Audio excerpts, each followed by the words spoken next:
You're cruising down the motorway, the radio on, not a care in the world, when suddenly there it is, sitting right in your lane. A massive, twisted chunk of black rubber lying across the tarmac like some kind of dead animal. You swerve, your heart jumps into your throat, and you carry on. But have you ever actually stopped to think about where that thing came from? Truck drivers have a name for them. They call them gators. Road gators. Because from a distance, a shredded truck tire genuinely looks like an alligator stretched out and sunbathing on the road. And here is the unsettling part. That chunk of rubber did not simply fall off. In a lot of cases, it exploded, often at full motorway speed with a bang loud enough to make the driver think a gun has gone off beside their head, throwing shards of steel wire and hot rubber in every direction. So why does it happen? Why do these enormous, expensive, very carefully engineered tires suddenly let go and scatter themselves across the road? Well, the answer is far more interesting, and honestly a fair bit more alarming than most people ever realize. And by the end of this video, you will never look at those rubber chunks on the motorway the same way again. Hi, my name is Jeremy, and this is Trucks United. First, we need to understand what a road gator actually is, because almost everybody gets this part wrong. When most people see a strip of shredded rubber on the motorway, they assume the entire tire has burst like a balloon and the whole thing has disintegrated. But that is usually not what has happened at all. A modern heavy truck tire is not one single piece of rubber. It is a sophisticated, layered structure. You have got the tread, which is the thick outer layer that actually touches the road. Underneath that, you have steel belts, layers of woven steel wire that give the tire its strength and its shape. And underneath those, you have the casing, the main body of the tire that holds the air and carries the load. When you see a gator on the road, what you are very often looking at is the tread and the top belt layers that have peeled away and separated from the casing, while the rest of the tire, in a lot of cases, is still bolted to the truck. That is why those chunks are long, curved, and often have wicked little strands of steel wire poking out of them. Those are the steel belts that were torn apart when the tread let go. And those steel strands are exactly why hitting one of these things in a car is so dangerous. It is not just soft rubber, it is rubber armed with sharp metal. Now, here's the question that really matters. What makes that tread peel away in the first place? Because tires do not just decide to fall apart for no reason. There is always a cause. And the biggest cause of all is something so simple, so boring, and so completely preventable that it is almost frustrating. But before we get to it, let me give you a sense of just how much is going on inside one of these tires, because the numbers are genuinely surprising. The tire on your family car probably runs at somewhere around 30 to 35 pounds per square inch. A heavy truck tire, by contrast, typically runs at around 100 to 120 pounds per square inch. That is roughly 3 times the pressure packed into a tire that is carrying many times the load, turning for hours on end without a break. So when a truck tire does finally let go, it is not a gentle hiss. It is the release of a huge amount of stored energy all at once. That is why the bang is so loud, and that is why the rubber gets thrown so far. A car tire going flat is an inconvenience. A truck tire exploding is a small, contained detonation happening a meter from the road surface. So, the number one killer: heat and underinflation. If you take only one thing away from this entire video, let it be this. The single biggest reason truck tires fail is not age, it is not cheap rubber, and it is not bad luck. It is heat. And the biggest source of that heat is running the tire with too little air in it. Let me explain why, because once you understand this, the whole thing suddenly clicks into place. A truck tire is designed to carry an enormous load, but it does not carry that load with rubber. It carries it with air. The compressed air inside the tire is what actually holds up the weight of the truck and its cargo. The rubber and the steel are, in a sense, just the container. So when a tire is properly inflated, it keeps its correct shape, the load is spread evenly across the contact patch, and everything works exactly as designed. But when a tire is underinflated, even by a little, the shape changes. The sidewalls start to flex far more than they were ever meant to. The tire squashes down and bulges out at the bottom with every single rotation. And here is the killer. Every time that rubber flexes, it generates heat through friction deep inside the structure of the tire itself. Now think about how fast a truck tire is turning. At motorway speed, that tire is rotating hundreds of times every minute, hour after hour, sometimes for 10 or 11 hours of driving in a single day. If it is underinflated and flexing too much, it is generating heat on every one of those rotations, and it never gets a chance to cool down. The temperature inside the tire climbs and climbs. The rubber and the adhesives that bond the tread to the steel belts begin to break down. The bond weakens. And then, at some point, usually at the worst possible moment, the tread simply lets go. It separates from the casing and gets flung off the spinning wheel with incredible force. That is your road gator. That violent bang drivers hear is the moment all that built-up heat finally wins. And here's what makes it so frustrating. A single truck and trailer might be running on 18 tires. A driver doing a quick walk-around in a lorry park genuinely cannot tell, just by looking, whether one of those tires is 20 pounds per square inch low. A slightly soft truck tire looks almost identical to a perfectly inflated one, but that small, invisible difference is enough to cook the tire from the inside over a few hundred kilometers. And the cruel irony is that the most dangerous tires of all are the inner tires on the dual sets at the back. Because they are tucked away on the inside, a driver often cannot even see whether one has gone flat. The inner tire can be running completely deflated, quietly dumping all of its load onto the outer tire next to it, and the driver might have no idea until something explodes. Now, if you have spent any time around this subject, somebody has probably told you that all those gators on the motorway come from retread tires, and that retreads are just cheap, dangerous rubbish that fall to bits. And I want to tackle this head-on because it is one of the most persistent myths in the whole trucking world, and the truth is far more nuanced than that. So, what is a retread? A retread is a tire where the worn-out tread has been buffed off the old casing, and a brand new layer of tread has been bonded on in its place. The strong, expensive part of the tire, the casing, gets reused, and only the part that wears out, the tread, gets replaced. And before you turn your nose up at the idea, you should know that retreading is absolutely everywhere. The aircraft you flew on for your last holiday almost certainly landed on retreaded tires. Retreading is a legitimate, heavily engineered, and genuinely sustainable process.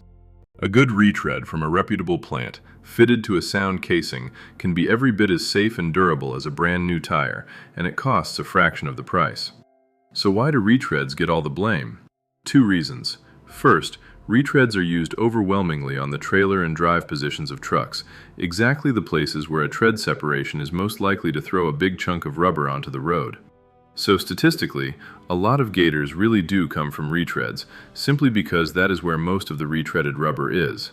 But, and this is the crucial part, study after study has shown that the underlying cause is almost always the same villain we have already met: underinflation, overloading, and road damage. A retread fitted properly to a good casing and kept at the right pressure is not the problem. A retread, or a brand new tire for that matter, run flat and overloaded and overheated, absolutely is. The rubber on the road is a symptom. The real disease is poor maintenance and abuse. Blaming the retread is a bit like blaming the plaster cast for the broken leg. Right, let us talk about weight, because this one compounds everything else. Every single tire has a load rating, a maximum weight it is designed to carry safely at a given pressure, and every axle on a truck has a legal weight limit too. These numbers are not gentle suggestions. They are based on real physics and real engineering limits. But out in the real world, there is enormous pressure to load trucks as heavily as possible, because a truck only makes money when it is full. And sometimes loads shift during transit, or cargo is distributed badly, or a truck is simply overloaded to squeeze in one more pallet. When that happens, the tires at the heavy end are suddenly carrying more than they were ever designed to. And what does carrying too much weight do? It forces the tire to flex more, exactly like underinflation does. The sidewalls work harder, the structure heats up, and we are right back to the same problem. Heat building up faster than it can escape until the bond fails and the tread peels away. And here is where it gets really nasty. Overloading and underinflation feed off each other. An overloaded tire needs more air pressure to carry that extra weight safely, so an overloaded truck running on underinflated tires is facing a double dose of exactly the thing that destroys rubber. It is a perfect storm. The tire is being asked to carry far too much with far too little air, generating enormous heat for hours on end. Honestly, when you understand the physics, it is surprising that more of them do not let go. So far, we have talked about the slow cook, but not every blowout is gradual. Some are sudden and violent, and the culprit is the road itself. Think about what a truck tire lives through. It is in contact with the road surface for its entire life, and that road is absolutely covered in hazards. Potholes deep enough to swallow a wheel, sharp drainage grates, bits of metal that have fallen off other vehicles, curbs that get clipped during tight turns, and debris from a previous blowout, which, by the way, is how one gator can directly cause the next one. When a heavily loaded tire hits a deep pothole at speed, the impact is enormous. The tire gets violently crushed between the road and the steel rim, and that can crack the casing, snap the internal cords, or cause an instant blowout right there on the spot. Even if it does not blow immediately, that impact can leave hidden internal damage, a weak spot that quietly waits for the perfect moment, usually a few hundred kilometers down the road at high speed, to finally tear open. And of course, anything sharp can simply puncture the tire, letting the air out slowly. And a slowly deflating tire, as we now know, is a tire on a one-way trip to overheating and self-destruction. So the road is not a neutral surface. For a truck tire, it is a relentless obstacle course, and any one of those obstacles can be the beginning of the end. At this point, a fair question is, why is any of this allowed to happen? If underinflation and overloading are the main causes, and they are so well understood, why are there still so many gators on the motorway? And the honest answer, like so much in trucking, comes down to economics and human nature. A full set of decent truck tires is genuinely expensive. We are talking many hundreds of pounds per tire, and a single truck and trailer can be running on 18 of them. So there is a powerful temptation to squeeze every last kilometer out of a tire before replacing it, and to keep a truck rolling rather than stopping to deal with a tire that feels a little soft. A truck parked at the side of the road getting a tire changed is a truck that is not earning money, and in this industry, time really is money in a very direct and very unforgiving way. Then there is the sheer scale of the problem. A large fleet might be running thousands of tires across hundreds of trucks. Checking every single tire on every single truck at exactly the right pressure every single day is a genuinely massive logistical task. And tire pressure naturally drops over time, and it changes with temperature. A tire set perfectly on a warm afternoon can read noticeably low on a cold morning. So even with the best of intentions, tires drift out of spec constantly, and somebody has to catch them before they cook. The fleets that take this seriously have far fewer blowouts. The ones that cut corners leave their rubber all over the motorway. It really is that simple. Now, it is not all doom and gloom, because the best operators in this industry have this almost completely under control, and the way they do it is genuinely clever. The first line of defense is the most old-fashioned one, a proper walk-around inspection before every trip, where the driver checks the tires and, crucially, uses a gauge or a tool to check the pressure rather than just glancing at them. You may have seen drivers walking around their truck with what looks like a little hammer, tapping each tire as they go. That tool is a tire thumper, and an experienced driver can tell a surprising amount from the sound and the bounce. A properly inflated tire rings back sharply. A soft one gives a dull, lifeless thud. It is a beautifully simple bit of skill, but technology has taken this much, much further.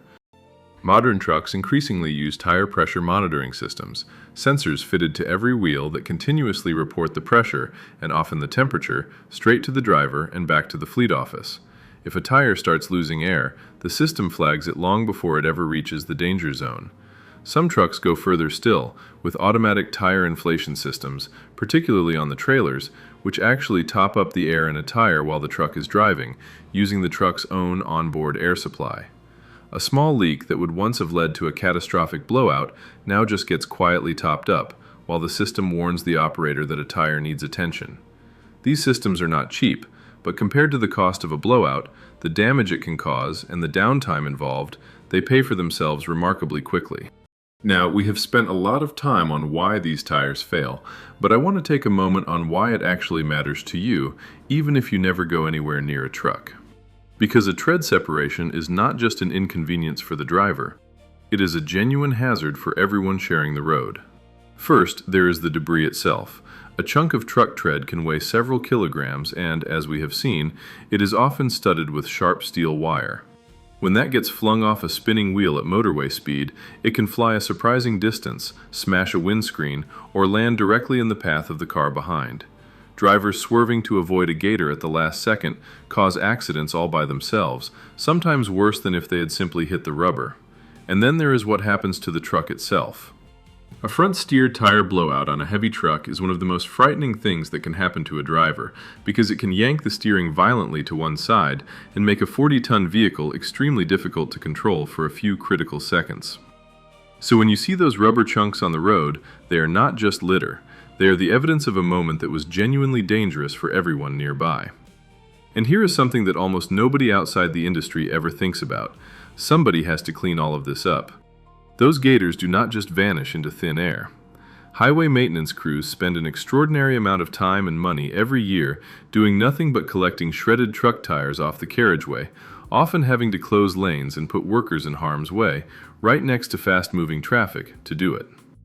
Across a big road network, that adds up to thousands of tons of rubber and a genuinely eye-watering bill, all of it ultimately paid for by the taxpayer. And it is dangerous work. The people picking up that debris are exposed to exactly the same fast traffic that created the hazard in the first place. On top of that, there's a whole regulatory framework built around truck tire condition, precisely because the stakes are so high.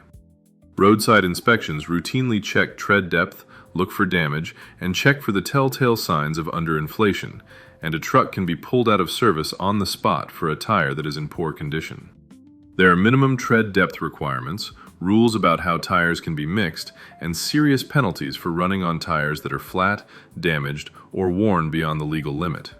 In other words, the authorities understand perfectly well that a neglected tire is a danger to everyone, and they regulate it hard.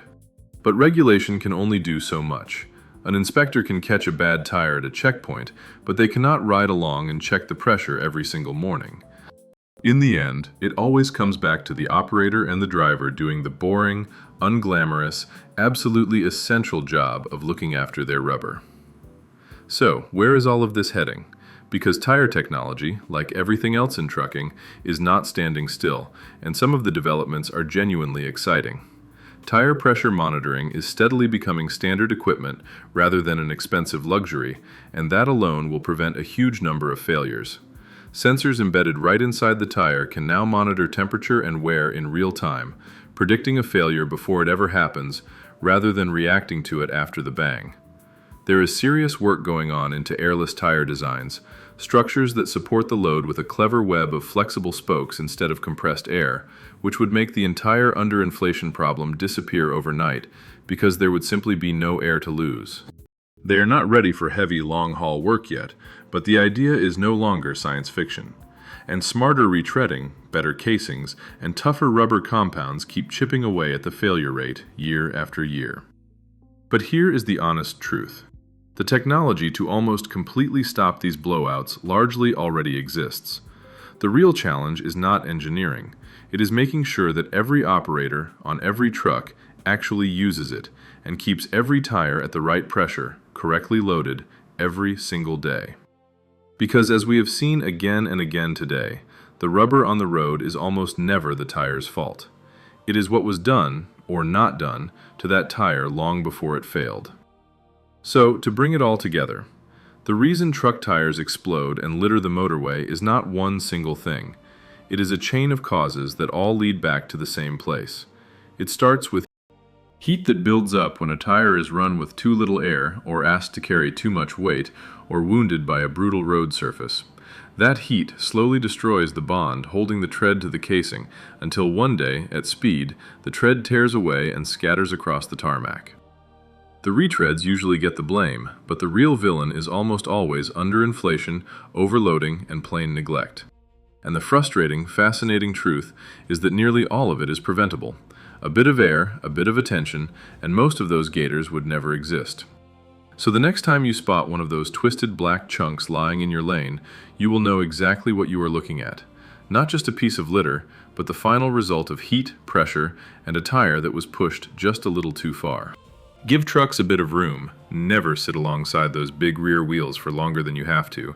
And remember, there is always far more going on under those 18 wheels than most people ever stop to think about. That is everything for today.